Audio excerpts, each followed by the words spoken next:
Mga kabudol, may tumawag pa sa akin, kliyente. Hindi tayo talaga pinababayaan ni Lord. Hindi tayo pinababayaan ng Panginoon. Salamat friend. Tapos na nung panang tornilyo yung motor ko, yung panggilid.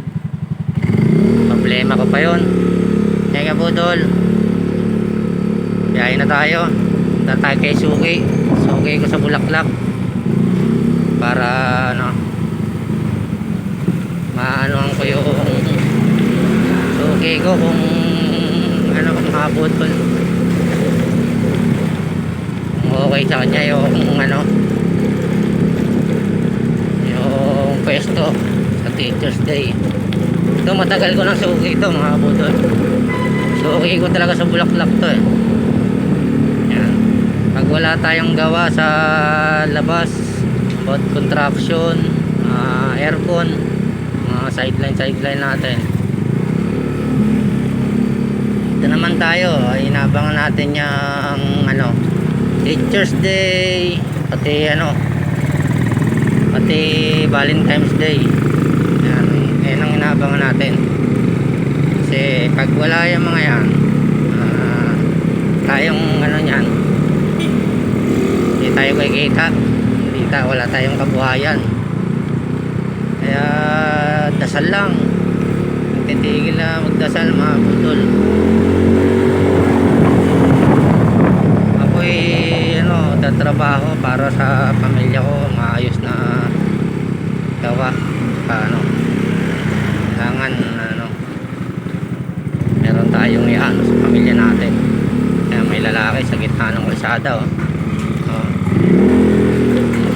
kanya yun, biglang gumaganon.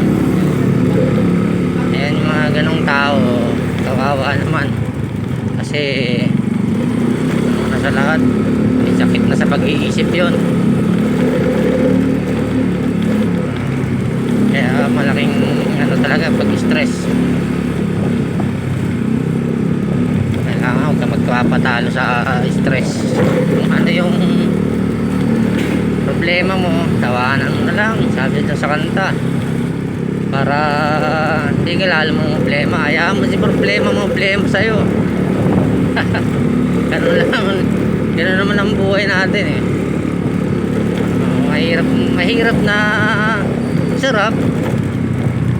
Naniniwala ako sa ganun, ang buhay ng tao ay biyaya, pinagkaloob sa atin ng Panginoon. Kung gusto mong buhay ng malaya, malangya at walang problema, hayaan mo si problema sa'yo. Ganun lang yun, kasimple.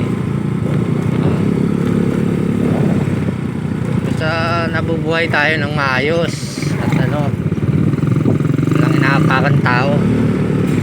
Marami man hindi kayang sumuporta sa atin, ginagawa natin, at least masaya tayo sa ginagawa natin. Ganun lang kasimple.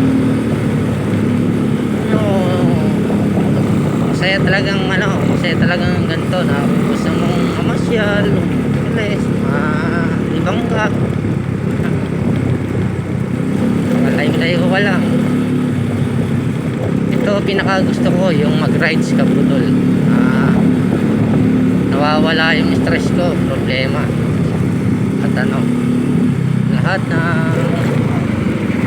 iniisip ko nawawala, nare-relax ang pag-iisip tao pag ganitong ginagawa na puro pasyal. Mamaya budol, update ko kayo dun sa sa pupuntahan ko sa Suki ko. Medyo malapit-lapit na rin tayo. Paglabas dyan sa highway,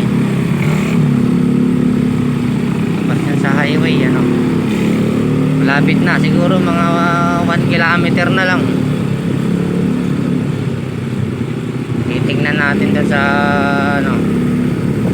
kung okay ba yung Teachers Day nila, pasado sa mamaya half day na naman yung Teachers Day, wala. Ingay ka budol, mamaya update ko kayo. Dito na tayo sa palabas highway ng Santa Maria, Bulacan. Yan. Okay. Salamat ka budol. Bye bye.